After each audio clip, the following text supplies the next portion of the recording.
Lucas capítulo 9 e o versículo 23, diz assim: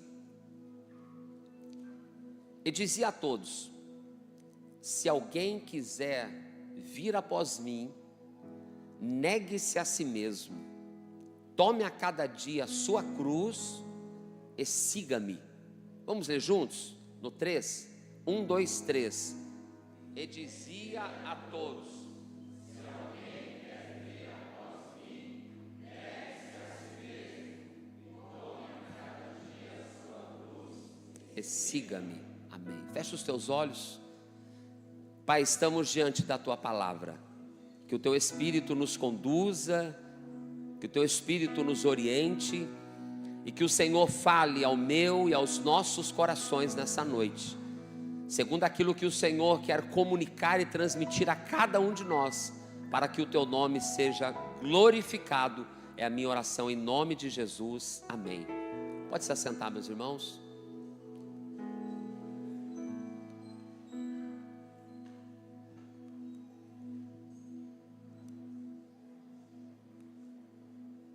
Pronto. Nestes cultos que nós iremos falar sobre vida cristã, eu propus no meu coração, segundo a direção do Espírito de Deus, falar nestes 4 temas. O primeiro é compromisso com Deus. Nós vamos falar hoje, iniciando, compromisso com Deus. Depois nós vamos falar compromisso com a família, compromisso com a igreja local e compromisso com a sociedade. Então, nós vamos tentar falar nestes cultos a respeito da vida cristã. Quando a gente fala de compromisso, a gente sabe que isso é inerente a todos nós, a começar por mim. Eu me cobro muito para que a gente seja um cumpridor de compromissos. A pior coisa é a pessoa não ser compromissada. Nós precisamos ser responsáveis, nós precisamos estar compromissados em qualquer área da nossa vida. Se quisermos obter quaisquer tipos de resultados, começando desde a escola. Então, na área trabalhista, profissional, na área familiar, em todas as áreas, nós precisamos entender que há necessidade de nos dedicarmos, de termos responsabilidades e respondermos conforme o que nos é confiado. Há necessidade de nos compromissarmos em qualquer área se quisermos ter algum tipo de resultado. Quanto mais na nossa vida espiritual, quanto mais na nossa vida cristã. Então nós começamos hoje falando sobre vida cristã compromissada e falando sobre compromisso com Deus. Compromisso com Deus. O Espírito de Deus assentou no meu coração o texto de Lucas 9:23, que é conhecido da igreja. No Evangelho de Mateus, quando Mateus está falando 16:24, ali está falando que Jesus estava falando com os seus discípulos. Lucas ele vai dizer, dizia a todos, mas na verdade esse todos que ele dizia era justamente os discípulos. Nós vamos voltar a alguns versículos e os irmãos irão perceber que Jesus estava com os seus discípulos. Reunido com eles, ele perguntava: quem diz as multidões que eu sou? E então, naquele diálogo, Pedro responde: tu és o Cristo, o Filho do Deus vivo. Então, Jesus está ali com seus discípulos, aconselhando, formando aqueles homens que ele chamou para segui-lo, homens que ele chamou para formar eles como verdadeiros discípulos, como seguidores dos seus ensinamentos. Então Jesus dizia a eles: se alguém quiser vir a mim, Jesus está se dirigindo então aqueles homens que escolheram, decidiram seguir a Cristo. Nós sabemos que seguir a Cristo é uma decisão pessoal. Seguir a Cristo é uma decisão que nós tomamos um dia em nossa vida. Alguns há mais tempo, outros há menos tempo. Alguns nasceram no berço evangélico, mas em algum momento da vida precisou decidir continuar servindo a Cristo. Quando fez entendimento, fez uso da razão, precisou escolher continuar seguindo a Cristo ou não continuar seguindo a Cristo. Então, nessa decisão pessoal em que Jesus fala com os seus discípulos, essa decisão de seguir ao Senhor implica diretamente em uma vida compromissada.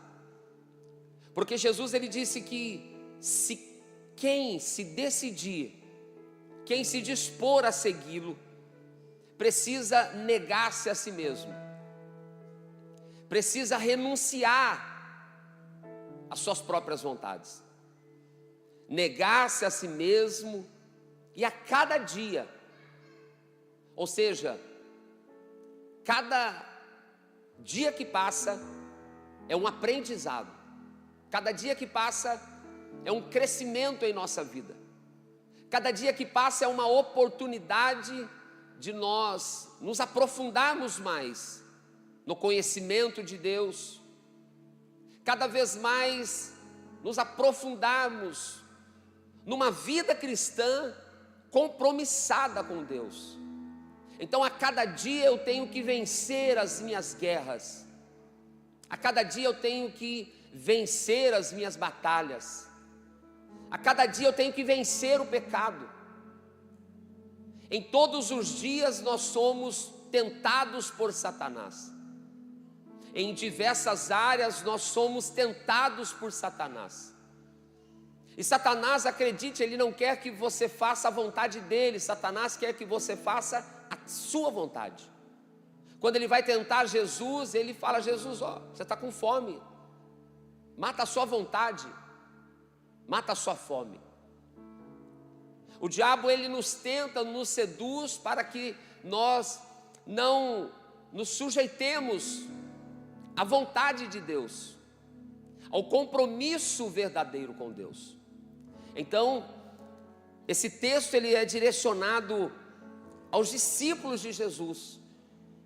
E uma vida compromissada com Deus implica numa vida de decisões, porque uma vez que decidimos seguir a Cristo, eu tenho que continuar diariamente decidindo continuar fiel a Ele. Diariamente eu tenho que continuar escolhendo permanecer fiel a Ele, perseverar nos caminhos dEle, a cada dia renunciar o desejo.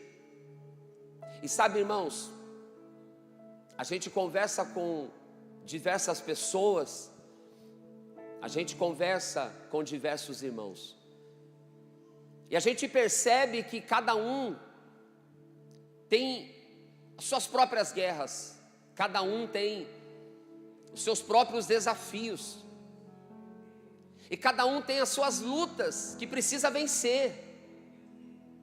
Às vezes a luta que eu travo não é a mesma que você trava, a luta que você trava não é a mesma que eu travo diariamente. Alguns usam um leão por dia, tem gente que é um safari por dia, mas cada um nas suas próprias guerras. Mas nós precisamos entender que a decisão de seguir a Cristo não é uma vida de facilidades. O Evangelho de Jesus não nos propõe uma vida de facilidades.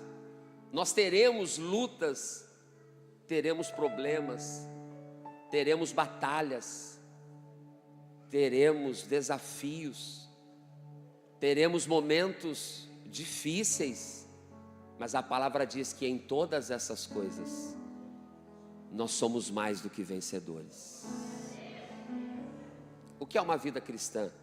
É uma vida que escolheu não viver mais para si.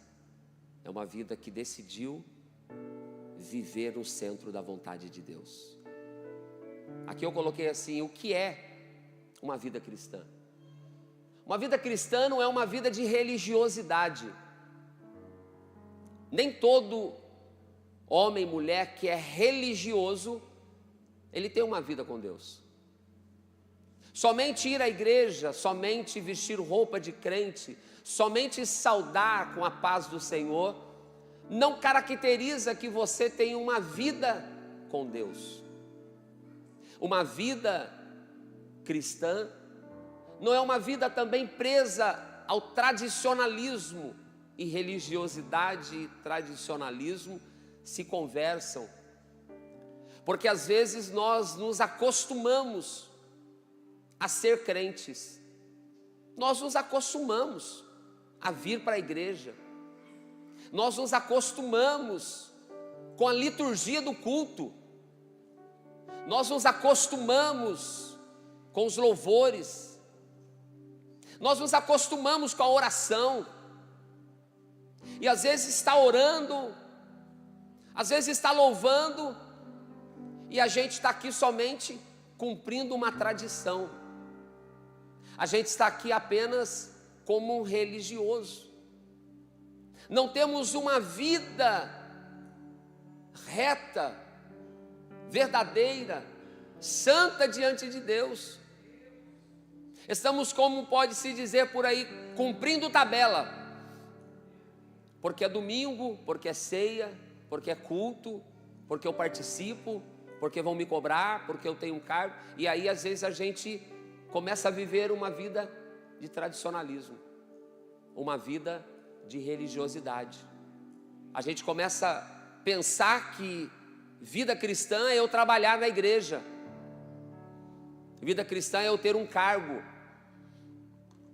vida cristã é eu ser porteiro, é eu ser regente, é eu ser líder de um departamento, é eu sentar na cadeira do altar, é eu ocupar uma posição da igreja. Não, vida cristã não é isso.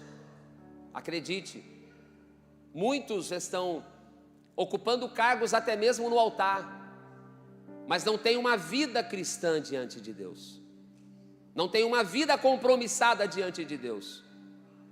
Muitos estão por aí evangelizando a muitos, mas não vivendo o que estão pregando. Muitos estão preocupados com exposição, fama, seguidores, holofotes, palcos, plateias, e perderam a verdadeira essência do evangelho.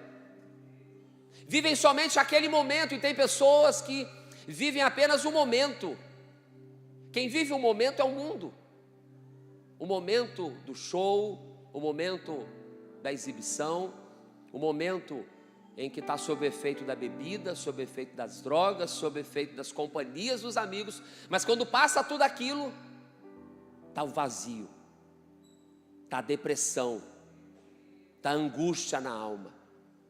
Quem já foi usuário de droga sabe do que eu estou falando. Você vive na empolgação, na euforia do efeito, mas quando começa a passar, é aquela depressão, é aquele negócio terrível. É isso que o mundo proporciona. Então, uma vida com Deus, ela não é representada somente por isso. Uma vida com Deus, ela é centrada em Cristo. Em qualquer situação da vida dela, Cristo é o modelo.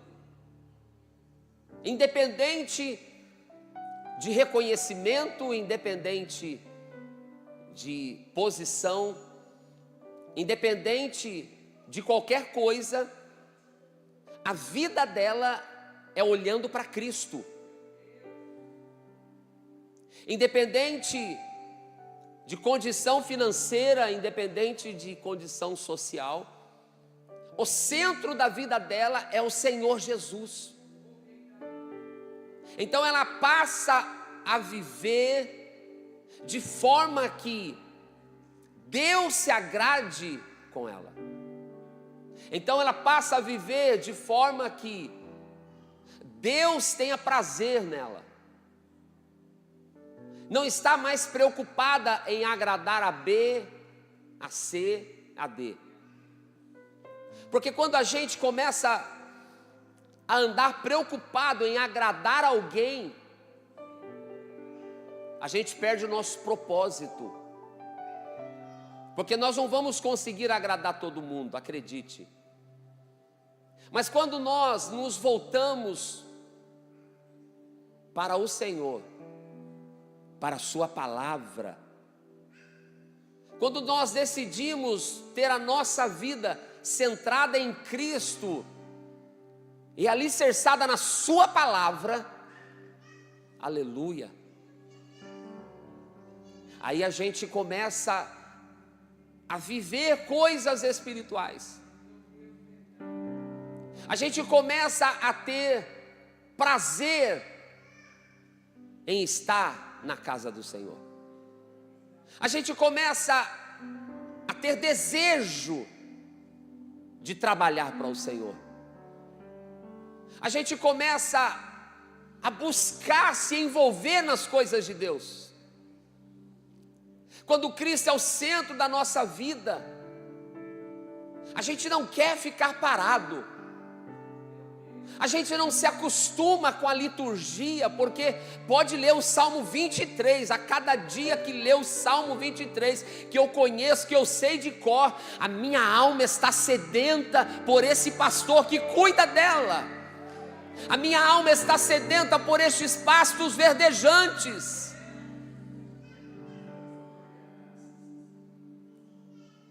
Independente do que aconteceu no culto, eu entrego meu culto para Deus, porque a gente tem um costume, o culto hoje foi bom, o culto hoje não foi muito bom.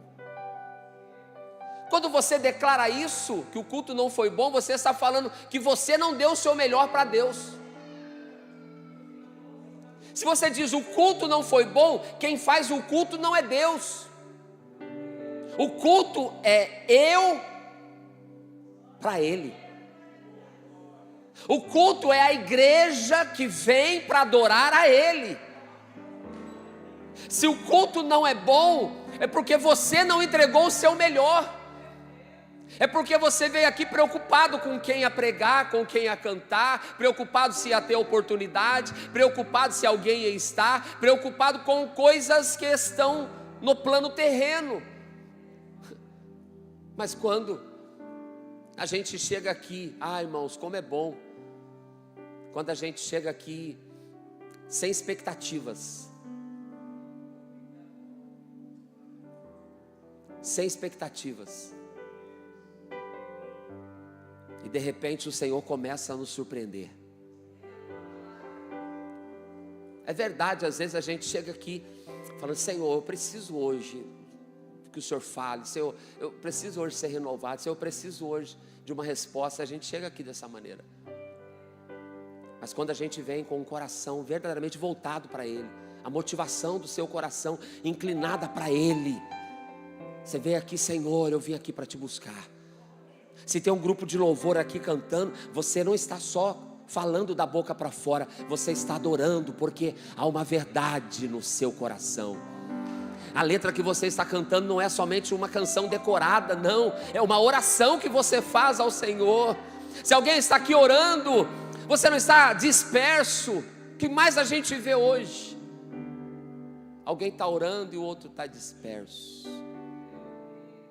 A gente não valoriza as coisas espirituais. E eu ouvi aqui na quarta-feira pela nossa irmã Tamires, que aquilo que a gente não valoriza, a gente negocia. É por isso que às vezes a gente negocia tantas coisas na nossa vida, porque a gente não valoriza. Às vezes a pessoa vem de fora e fica aqui encantada com o mover de Deus, mas a gente está aqui murmurando, reclamando do som, reclamando do ar, reclamando da cadeira, reclamando disso, daquilo e daquilo outro.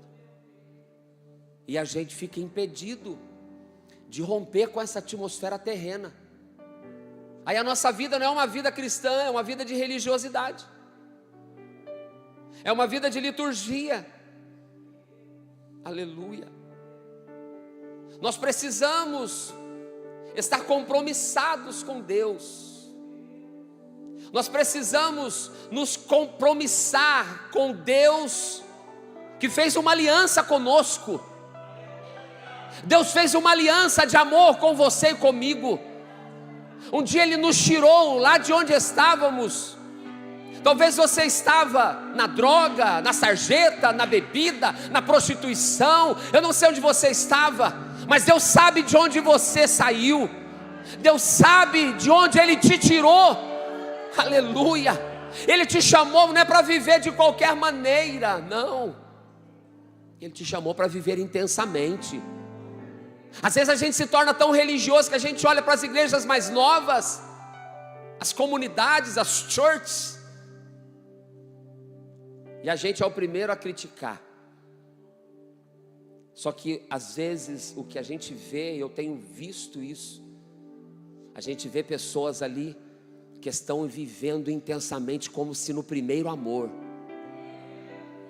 Enquanto a gente vem para o culto e não recebe nada. Já percebeu que às vezes a gente vem para o culto e volta do mesmo jeito, mais cansado ainda? Mas quando você vem com um propósito no coração de realmente adorar ao Senhor, aleluia, muda o ambiente. Quando o nosso coração se volta para Deus, muda tudo. É um glória a Deus que a gente ouve, aquilo toca na alma. É uma palavra que é proferida do altar, você diz, é para mim, é Deus que está falando isso comigo. Aleluia. Diga para o teu irmão, Deus está falando com você. Nosso compromisso deve ser primeiramente com Deus. Por isso, propositalmente, eu coloquei esses temas nessa sequência. Antes de cargo, antes de igreja, antes de posição eclesiástica, antes de função, antes de família, antes de emprego, qualquer coisa você tem que ser compromissado com Deus. Com Deus. Mateus 6,33 está dizendo que buscai primeiro. A gente começa a buscar primeiro a Deus, do primeiro amor. Mas aí Deus começa a abençoar. Você recebe a primeira oportunidade, você começa a orar, porque você vai ter oportunidade. Você começa a ler a Bíblia, porque você vai ter oportunidade. Você começa a ensaiar, porque você vai ter oportunidade. E depois que aquilo vira comum. Você vem ministrar, mas você não se prepara para ministrar mais, porque você vai no seu conhecimento, no automático, na tua eloquência, na tua capacidade. E a gente perde a dependência de Deus. Mas a palavra de Deus continua dizendo, Mateus 6,33, buscai primeiro o reino de Deus e a sua justiça. Também, em Romanos 12:11, está escrito, na NVI, nunca falte a vocês o zelo. Na versão comum diz, sede fervorosos no Espírito. Não sejais vagarosos no cuidado. Nunca falte o zelo, não sejais vagarosos no cuidado. Antes, sejam fervorosos no Espírito. A igreja que Deus visita é uma igreja que é fervorosa no Espírito. Não é uma igreja fervorosa nas obras. É uma igreja fervorosa no Espírito, que serve ao Senhor. Aleluia. Tem uma frase que eu fiz questão de projetar aqui. Esse homem, um pregador britânico do século XIX, um avivalista, ele fez essa declaração. Henry Wiley: o mundo ainda está para ver o que Deus pode fazer através de um homem inteiramente compromissado com Ele. Olha que frase: o mundo ainda está para ver. O mundo ainda está para ver o que Deus pode fazer através de um homem inteiramente compromissado para Ele. Quem ouviu essa frase foi o grande pregador, ganhador de almas, Moody, Dwight Moody. Ele ouviu uma oração em que ele estava presente na Europa, e aquilo entrou no coração dele como uma flecha. Quando naquela reunião de oração ele ouviu esta frase, que o mundo ainda está para ver o que Deus pode fazer através de um homem inteiramente compromissado com Ele. A história diz que Moody saiu da Europa com o coração incendiado, e ele volta para Chicago, para os Estados Unidos. Ele era americano, e diz que no caminho, no barco, no navio, não tinha os transportes modernos de avião como hoje. Cada onda que quebrava, cada madeira do barco, ele ouvia essa frase: o mundo ainda está para ver o que Deus pode fazer através de um homem inteiramente compromissado. Quando ele chega em Chicago, andando nas ruas, ele começa a ouvir essa frase intensamente, gritar no seu coração: o mundo ainda está para ver o que Deus pode fazer através de um homem inteiramente compromissado. E com aquela chama queimando por conta de uma palavra que ele ouviu, e começou a queimar no seu coração, em determinado momento da sua vida ele declara: se o mundo está para ver o que Deus está por fazer através de um homem inteiramente compromissado, este homem sou eu. E a história conta que este homem, esse grande pregador, na verdade, um grande homem de oração, porque os seus sermões não eram tão eloquentes, mas ele era conhecido por uma vida de oração. E naquela época que não tinha televisão, rádio, internet, ele alcançou mais de 100 milhões de pessoas para Cristo. Imagine o impacto que causou no ministério daquele homem, a ponto de os cultos que ele realizava em Chicago era de 10 a 20 mil pessoas por culto. Não tinha emocionalismo, não tinha página no Instagram. Quem sabe Deus está tirando para fazer algo novo, hein? Ah, para de graça, ninguém pegou comigo, ó. Para Deus fazer, Ele não precisa de um perfil no Instagram, Ele só precisa de um coração queimando. Ele só precisa de um coração que esteja em chamas. Deus vai incendiar pessoas deste tempo. Aleluia. Se você deixar o Espírito te pegar, Deus pode usar você como um instrumento poderoso nas mãos dele. Aleluia. Então, nós observamos o que uma vida inteiramente compromissada com Deus pode resultar. Este homem alcançou milhares de pessoas, porque deu ouvido, porque deu crédito a algo que foi proferido para a sua vida. Eu sempre ouço aqui, eu já disse algumas vezes, já ouvi outros dizerem: esteja atento a tudo quanto o altar vai falar. Cada palavra liberada deste altar é uma palavra de bênção para a tua vida, é uma palavra de vitória para a tua vida, é uma palavra de correção para a tua vida, é uma palavra de exortação para a tua vida. Mas cada palavra que sai desse altar, com base na palavra de Deus, é uma palavra que Deus está ministrando sobre vidas. E depende de mim, depende de você receber aquilo que o Espírito de Deus está ministrando. Então, dentro dessa vida compromissada com Deus, de buscar a Deus em primeiro lugar, de ter um compromisso diante de Deus, com as nossas decisões engajadas na sua vontade, no seu direcionamento, assumindo as nossas responsabilidades como crentes. Aleluia. Não é fácil ter uma vida compromissada com Deus. Acredite, eu estava na minha casa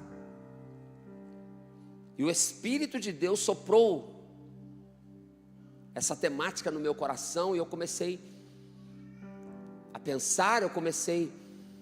pensar, em referências bíblicas, eu comecei a ser ministrado por Deus.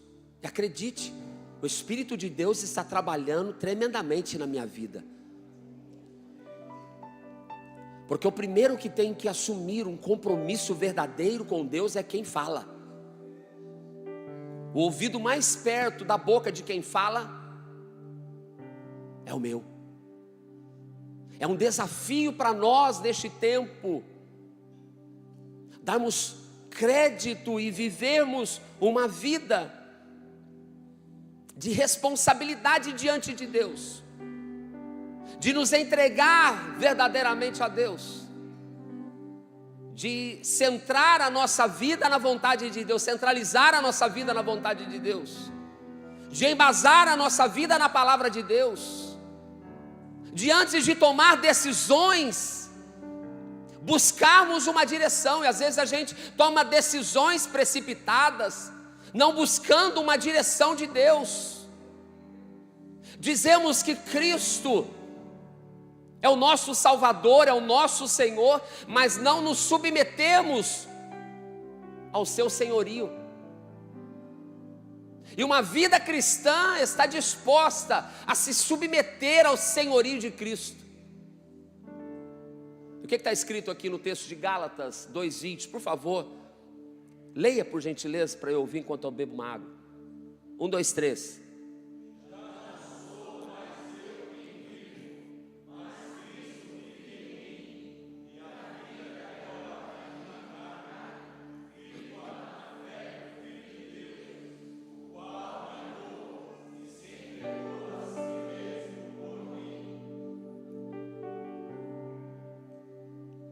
Uma vida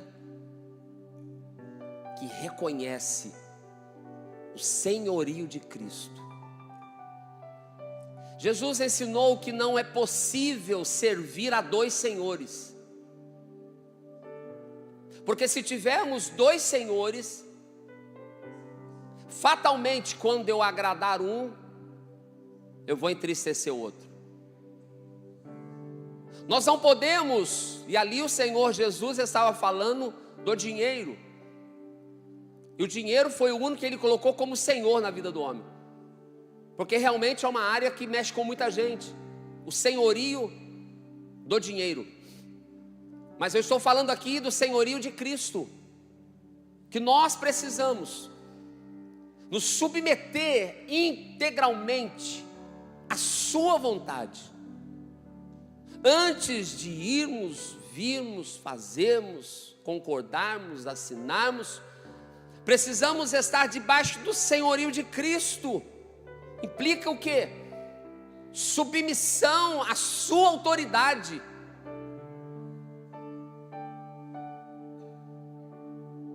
Implica em sujeição à sua vontade, vontade de Deus.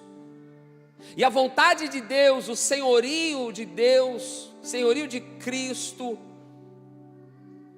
Ele é manifesto para nós através da sua palavra.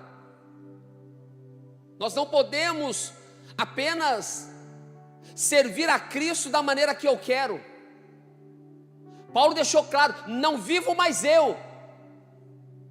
A vida que eu estou vivendo na carne, eu vivo na fé no Filho de Deus. Em outro texto ele diz: eu já estou crucificado com Cristo. As minhas vontades estão na cruz de Cristo. Os meus desejos não me dominam mais. Quando nós entregamos a nossa vida a Cristo, nós não temos mais o direito de querer fazer o que nós queremos. Mas eu tenho que entender, se Cristo é Senhor na minha vida, eu tenho que estar disposto a obedecê-lo integralmente e incondicionalmente, como dono de tudo. Dono da minha vida, Senhor da minha vida, dono do meu tempo, Senhor do meu tempo, dono da minha família, Senhor na minha família, dono do meu dinheiro, Senhor do meu dinheiro, sujeição ao senhorio total de Cristo. O Senhor não quer que você entregue a Ele apenas uma parte da sua vida.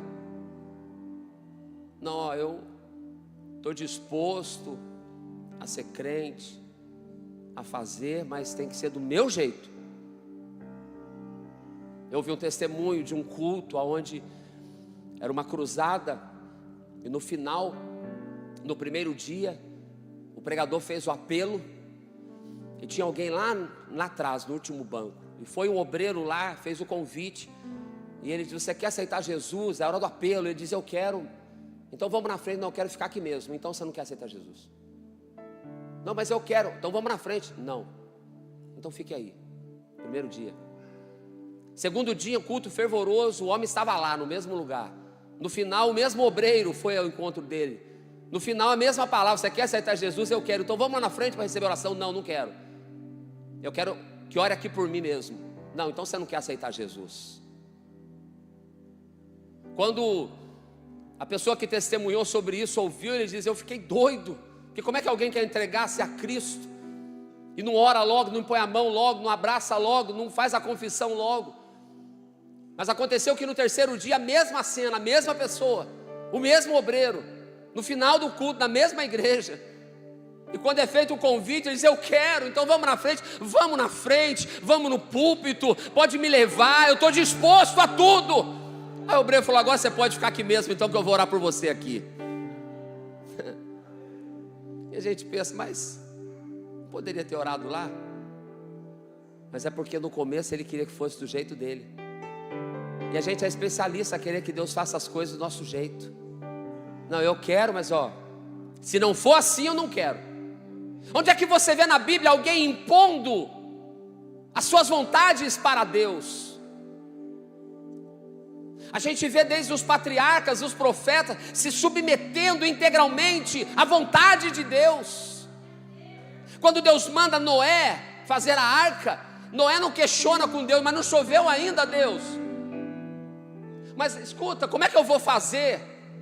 Noé não foi pedir confirmação para Deus, não foi orar de novo, ele só obedeceu.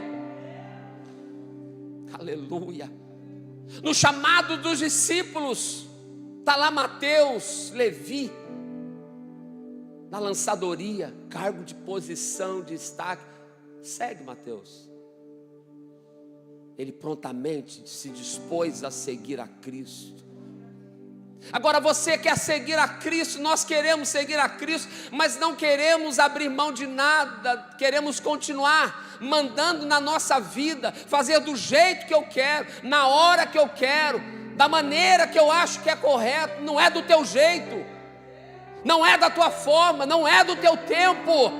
Servir a Cristo implica em renúncia. A decisão de seguir a Cristo implica em renúncia. Por favor, me ajude. Mexe aí com esse irmão. Está pesado, né? Mexe com ele e diga para ele assim: não é do seu jeito. Fala para ele: nem do meu. E nem do pastor.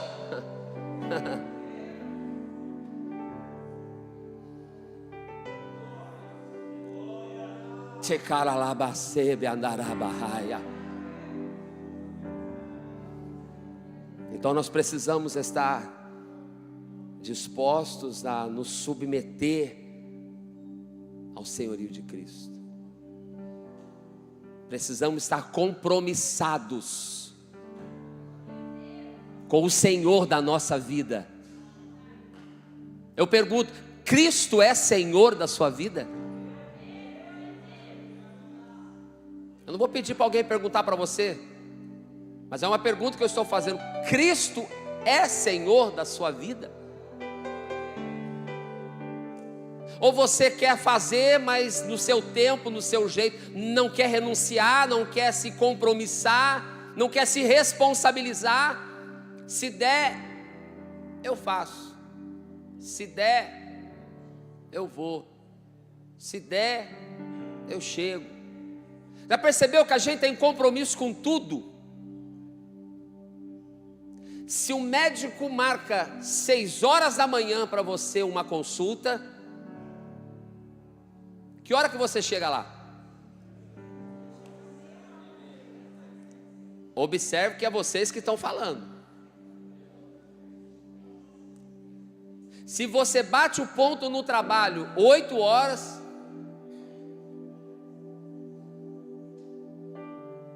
salvo exceções, furou o pneu do carro, acabou a gasolina, pegou trânsito, quebrou o ônibus, não é? VLT parou na linha, aconteceu alguma coisa, mas a gente se programa, porque a gente tem um compromisso. E compromisso é isso, por isso que eu gosto da palavra compromisso, é de comprometimento. Porque o comprometimento ele dá assim, a envolvimento, a dedicação é legal. Só que compromisso é uma obrigação. Você pesquisa para você ver. É uma obrigação imposta. E nós, como servos de Cristo, reconhecendo o seu senhorio, nós precisamos atender às responsabilidades que nos foram confiadas. Se é no altar, se é na banda, se é nos músicos, se é no grupo de louvor, se é no coral, se é nos adolescentes, se é nos jovens, se é nas irmãs, se são as intercessoras, se são os que trabalham na mídia, se são os que trabalham na tesouraria, se são os que trabalham na intercessão, na recepção, se são os que trabalham na cantina, na cozinha, na porta, não importa. Se viemos aqui apenas para ser crente de banco, e não existe mais crente de banco, porque não tem banco nas igrejas mais.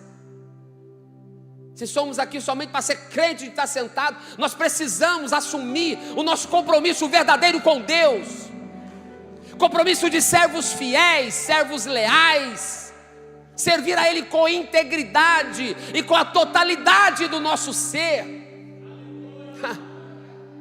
Eu disse aqui na semana passada que nós aprendemos da melhor forma, naquele jeitão militar, né? Durão, nossos pais, não tinha muita conversa, estava o pai e a mãe conversando, o filho nem chegava perto. A irmã Zilda falou: desse jeito mesmo. Se chegasse perto, a mãe já dava aquela olhada assim, ó, você, ó. Viu, Guilherme? Era assim. Hoje umas crianças que não respeitam pai, não respeitam mãe, não respeitam pastor, não respeitam professor, não respeitam igreja. Então nós precisamos resgatar o que no passado nós vivemos. Nós precisamos de uma vida compromissada com o Senhor, reconhecendo que estamos debaixo do seu senhorio, debaixo da sua autoridade. E quando estamos debaixo da sua autoridade, nós estamos debaixo da sua palavra. Porque quem nos rege é a palavra. Não é filosofia, não é técnicas de coach. É interessante que hoje as técnicas de coaches prendem muito mais as pessoas do que a própria palavra de Deus. Porque é o que diz Paulo a Timóteo, ó, as pessoas amontoarão mestres para si mesmos, com comichão no ouvido, ou seja, eu quero ouvir aquilo que a minha alma quer, mas a alma ela é inclinada para o mal. E aí é preciso a palavra, porque a palavra ela vem e nos confronta. Tiago está escrevendo: sede cumpridores, e não somente ouvintes da palavra, enganando-vos com falsos discursos. Sou eu que estou falando isso? Sou eu que estou falando isso? É a palavra que está dizendo isso. Só que a gente é bom para ouvir, a gente é bom para apontar, a gente é bom para reclamar, mas é péssimo para cumprir, é péssimo para praticar. Mas nós precisamos estar compromissados com a sua palavra. A gente volta na igreja de uns anos atrás, a gente ouvia sermões sem conteúdo teológico algum. Sim ou não? Sim ou não? Era algo simples. Deus trabalha na simplicidade. O Evangelho de Jesus é simples. O que sustenta o crente é a palavra verdadeira. Mas hoje a gente está querendo ouvir uma revelação que não existe. A gente está querendo buscar algo que está em oculto. E as coisas ocultas pertencem ao Senhor. E aí alguém está querendo ir atrás daquilo que nem os anjos sabem. E aí atrás disso começa a surgir as heresias, as filosofias, os textos que são sacados isoladamente da Bíblia, são usados fora de contextos. E parece que ouvir a palavra se tornou enfadonho. Parece isso. Porque você põe um pregador aqui cheio do jargão, cheio do receba, cheio do assim diz o Senhor, cheio de palavras que envolvem a nossa mente, com técnicas, com oratórias. A igreja vibra, uau! Mas parece que a gente não quer mais vir na escola dominical. A gente não quer mais vir no culto de ensino. E Deus tem me cobrado isso, viu? Eu preciso obedecer ao que Deus está me cobrando. Eu prefiro ser cobrado por Deus pelo que eu estou fazendo no tempo em que Ele tem me confiado a sua igreja. Eu prefiro ser cobrado por Deus pelo que eu estou fazendo do que ser cobrado por Deus pelo que eu deixei de fazer. E enquanto o Senhor estabeleceu o cajado na minha mão, a autoridade espiritual na minha mão, eu vou fazer o que Deus me ordenar a fazer. Porque eu não quero ser cobrado por Deus por negligência. Porque às vezes a gente vê as coisas erradas, a gente fala, deixa assim. Estou aqui há 1 ano e meio. O irmão está aqui há 30 anos, sempre foi assim. Larga para lá. Um dia Deus vai cobrar. Se vai cobrar de você, vai cobrar de quem não tratou. E atrás disso vem uma enxurrada de coisas. A gente vai deixando de lado os princípios que nós aprendemos. A gente quer fazer as coisas por nós mesmos, a gente não quer mas se sujeitar ao senhorio de Cristo, como eu estava falando. A gente também não quer se sujeitar a autoridade nenhuma. A gente quer andar pela nossa própria cabeça, e a gente não quer mais parar para ouvir a palavra. Mas na hora que for a oportunidade dele, ele está aqui. Deus tem me cobrado, e eu tenho falado aqui nos últimos cultos, porque a gente participa da escola dominical, não tem problema nenhum. Eu sento aqui, ouço, aprendo muito. Os irmãos sabem, os obreiros sabem. Quantos obreiros pregam aqui? Não tem problema nenhum de sentar e ouvir. Só que tem pessoas que é igual aquele Diótrefes que João falou, né? Lembra? João falou, ele não recebe a gente. João está falando de Diótrefes. Só ele quer a eminência. Se está escalado naquele dia, ele está aqui. É o primeiro. Se não está, se é o Juquinha, a Juquinha que vai falar, ele nem dá sinal, nem dá as caras. Culto de ensino, não quer participar, porque ele é melhor do que qualquer um que fala aqui. Ele não precisa ouvir ninguém, é absoluto. Aí depois pega a classe, depois pega os irmãos e vai ensinar de comunhão, vai ensinar aquilo que não vive. Como que se ensina aquilo que não vive? Como que levanta para ensinar sem antes sentar para aprender? A Bíblia diz que toda alma é sujeita à autoridade. Toda. Até o Alexandre de Moraes é sujeito à autoridade. Porque se ele tiver com o carro dele passar num radar acima da velocidade, ele vai tomar uma multa.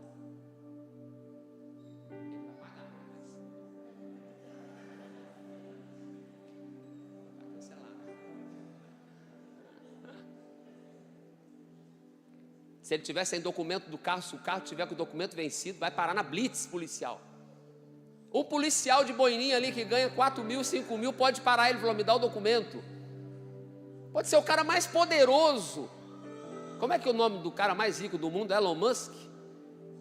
Se ele estiver andando na rodovia do Brasil aqui, ó, o guarda rodoviário para ele na imigrância, ele tem que mostrar o documento para o guarda.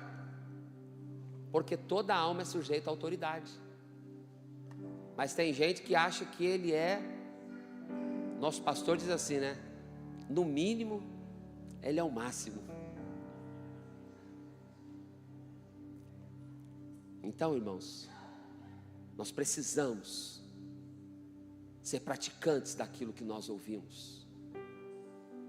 O salmista diz que a tua palavra, Senhor, eu guardei, eu escondi, eu deixei ela num lugar, não foi na cabeceira da cama, não foi salva no celular. Não adianta salvar no celular, não adianta. Não adianta pegar um marca-texto e marcar a Bíblia aí. A palavra tem que estar guardada no coração. Porque é do coração que flui os desejos, os sentimentos. E aí naquele momento, naquele ímpeto, você vai se lembrar, a palavra de Deus já falou comigo. Eu não quero pecar contra o Senhor. Ele fala assim, eu obedeço a Deus, mas não obedeço o líder, não obedeço o pastor, não obedeço. Então você não obedece a Deus, filho. Então você não obedece a Deus. Porque toda alma é sujeita à autoridade, e toda autoridade,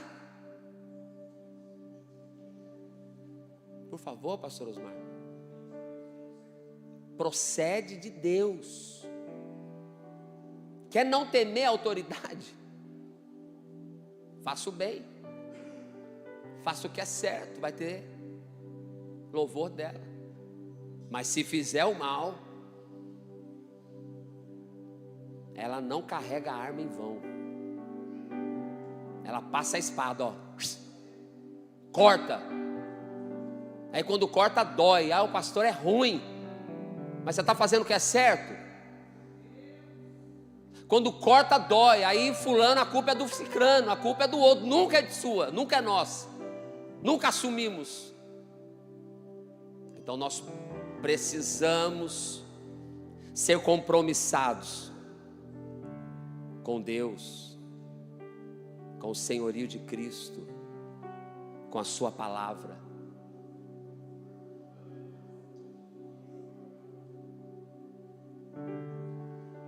E com uma vida de oração. Romanos 12:12 diz, lê comigo, 1, 2, 3. Alegrai-vos na esperança,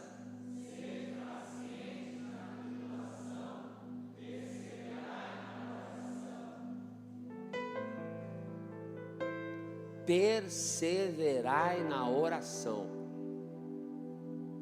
É fácil orar? Pergunte para alguém do seu lado se é fácil orar.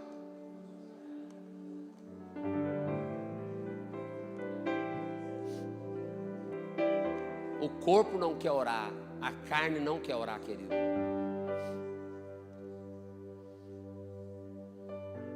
Essa semana nós tivemos a semana da oração. E para mim é muito difícil vir para a oração da manhã. Muito difícil. Porque eu durmo muito tarde e para mim estar aqui às 6 é muito difícil. E alguns dias essa semana minha carne falou assim, para que você vai fazer isso? Para que você vai marcar a oração às 6 horas, rapaz? Quem é o pastor que marca? Doido. Ninguém marca, só você que marca. Mas é uma necessidade. É difícil, mas é prazeroso. É difícil, mas gera comunicação com Deus. Jesus viveu uma vida de oração. Sim ou não? Tem até aquele da harpa, né? Jesus Cristo, Jesus teve completa vitória,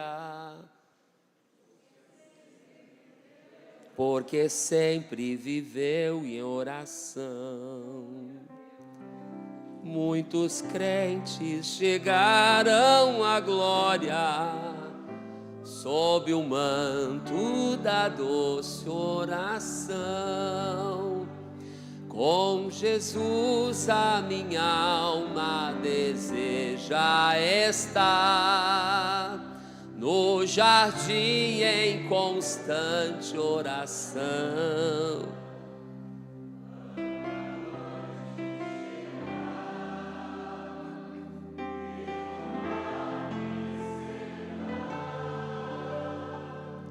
Quero estar em constante oração. Jesus falou na parábola daquela mulher, do juiz iníquo. Ele inicia dizendo, contou uma parábola sobre o dever de orar sempre e nunca desfalecer. Queridos, a oração, ela gera comunicação, diálogo, relacionamento, intimidade. A oração é o único meio de falar com Deus, sabia? A oração é o único meio de falar com Deus. Porque quando você está cantando, você está adorando. Quer dizer, tem algumas letras que não adora, né? Mas daí deixa para lá essa letra, porque eu já venci minha cota. Tem até a moda hoje, né? O auê, misericórdia. Mas deixa para lá, deixa para outro dia isso. Nós vamos falar da oração. A maneira de se comunicar com Deus, de se envolver, um relacionamento com Deus é na oração. E oração é diálogo. Quando Jesus ensinou o Pai Nosso, aí Mateus 6,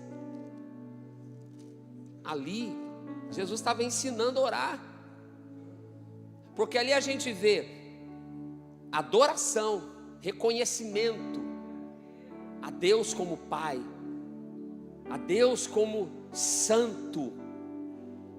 Adoração faz parte da oração, reconhecimento de que Ele é autoridade, submissão, seja feita a sua vontade. Oração é perdão.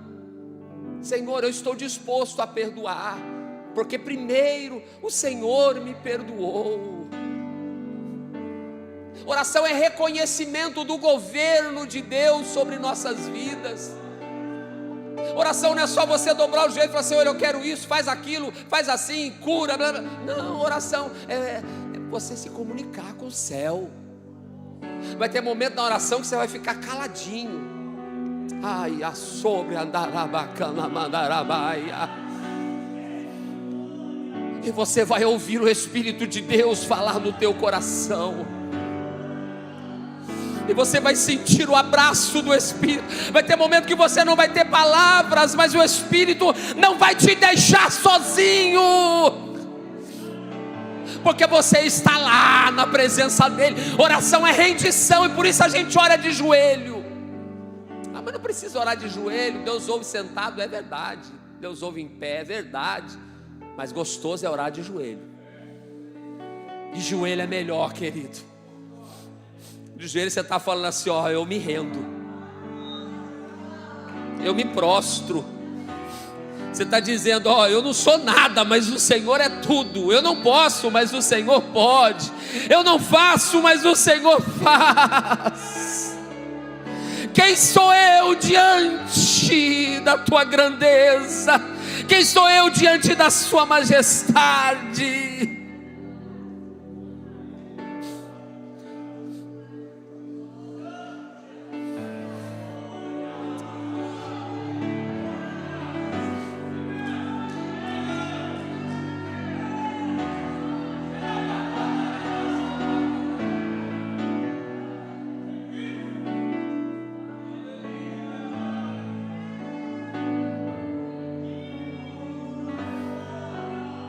Oração é gratidão, agradecimento.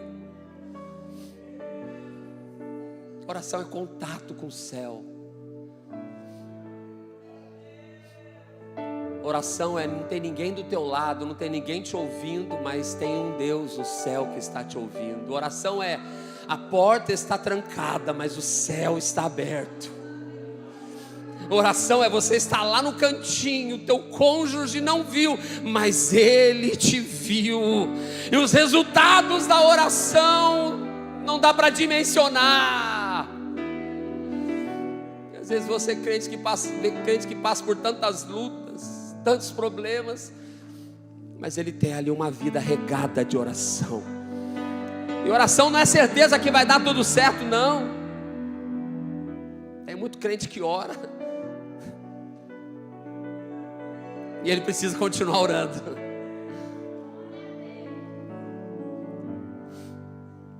Oração expressa necessidade, dependência de Deus. Oração expressa isso. Quem mais precisa, ora mais. Tem gente que ora pouco e não precisa muito.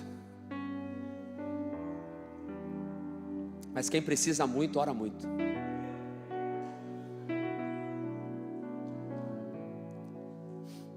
A gente vê diversos exemplos na Bíblia de oração.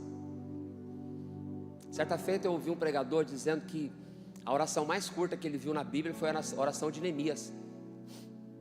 Porque estava assim: Neemias orou e o rei viu o semblante. Mas no capítulo 1 de Neemias, quando começa a contar sobre a situação, a Bíblia diz que quando Neemias ouviu 1:4, diz que Neemias se angustiou e ele começou a orar a Deus por dias. Então quer dizer, quando ele chegou diante do rei, ele já estava debaixo de oração.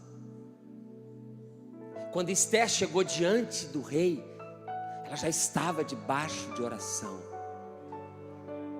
Querido, não tem ministério próspero sem oração, não tem. Vai ser fácil orar? Não. Vai ser difícil. Mas é uma necessidade. Há uma necessidade, há um clamor da nossa alma. E a gente vai ser ministrado em algum momento Vai, Deus vai falar com a gente em algum momento, vai. O louvor vai tocar o nosso coração, vai. Vai. Mas para eu falar com Ele, é eu me prostrando. A gente vê, como eu disse, Elias falou assim, ó, não vai chover mais, porque eu estou na presença de Deus. Parece que Elias nem orou. E algum crente carnudo falou assim, nem Elias orou, lá em 1 Reis 17, só que lá em Tiago 5, 17, 18, vai dizer que Elias era um homem sujeito às mesmas paixões que nós. E aí diz assim, ó, e ele orou, e não choveu. Aí depois diz assim, e orou novamente, e voltou a chover. Lembra Daniel? A gente fala, pô, Daniel, cara, né? Governante, cara novo, uau. Mas ele orava.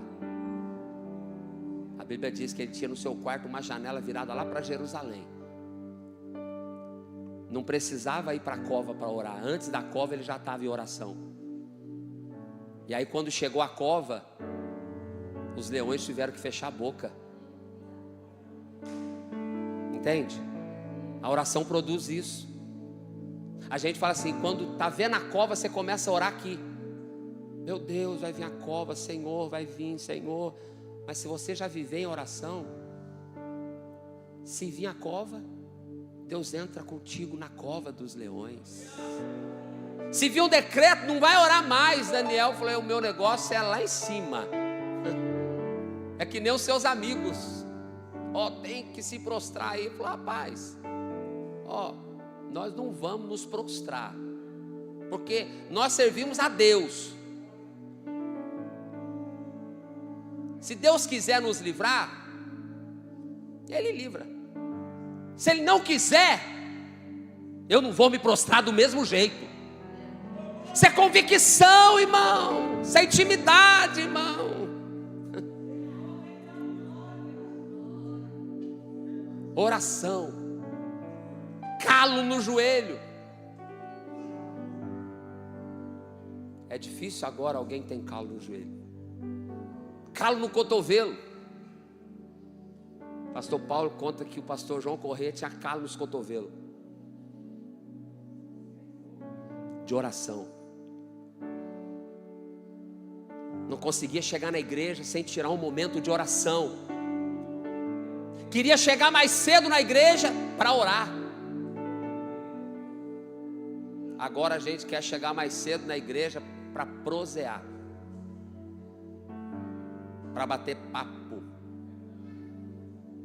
para ficar lá na porta atrapalhando quem está orando, conversando com os obreiros, para estar a gente orando aqui. E muita gente conversando aí. Isso é a verdade, irmão, não adianta você negar. Eu estou aqui, estou falando do que eu vejo, ouço. Jesus falou assim, que a minha casa será chamada casa de oração. Então quando chegamos na casa do Senhor, nós precisamos chegar com esse propósito: falar com Deus, orar a Deus, buscar a Deus, entregar a Deus. E a gente acha lindo quando é cantado aqui, né? Na oração encontro calma, na oração encontro paz, orar a Deus,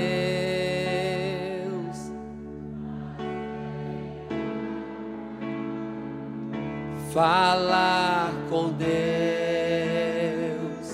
me satisfaz. Mas você não ora.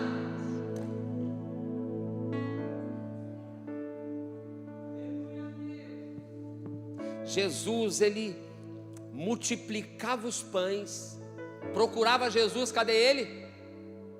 Foi para a oração. Jesus estava no meio da multidão, acabava os milagres, ele ia para onde? Para a oração. Jesus orava nos montes, nos desertos. Quando Jesus encontra os discípulos no meio do mar, que eles vêm com medo, Jesus está vindo da oração. Jesus está vindo da oração. Os demônios estavam lá em Gadara esperando por ele, mas ele estava revestido na oração. Quando ele desce do monte da oração, os discípulos estavam lá tentando, não sai, sai em nome de Jesus, não sai. Ele chega e falou: oh, meu Deus, até quando? Homem de pouca fé.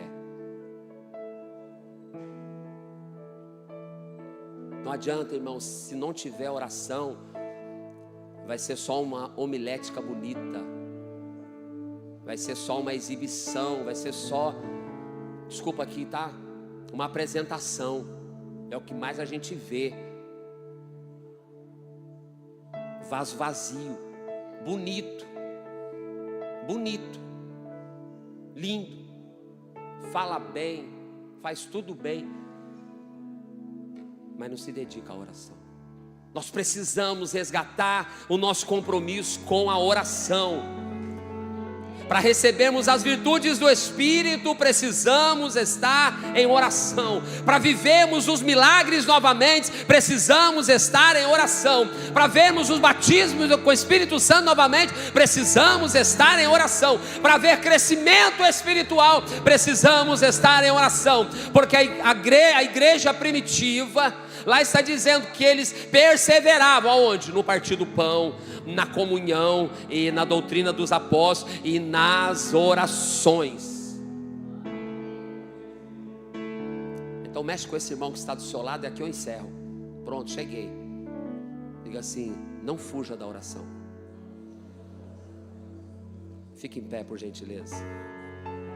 Acabou aqui? Não, volta aqui, que tem uma frase bonita que eu quero deixar aqui, ó. Volta aqui. Isso, espera aí. Ó. Olha só. Hans von Staden diz assim, ó, um pensador: quando agimos, colhemos os frutos do nosso trabalho.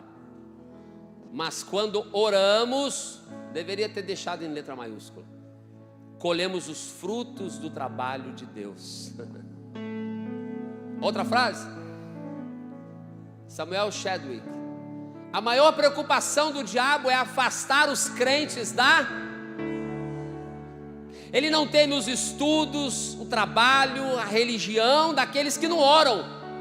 Ele ri da nossa labuta, zomba da nossa sabedoria, mas treme quando a igreja. Então nós precisamos ter uma vida compromissada com a oração, com a palavra, com o senhorio de Cristo. Uma vida compromissada com Deus. Amém?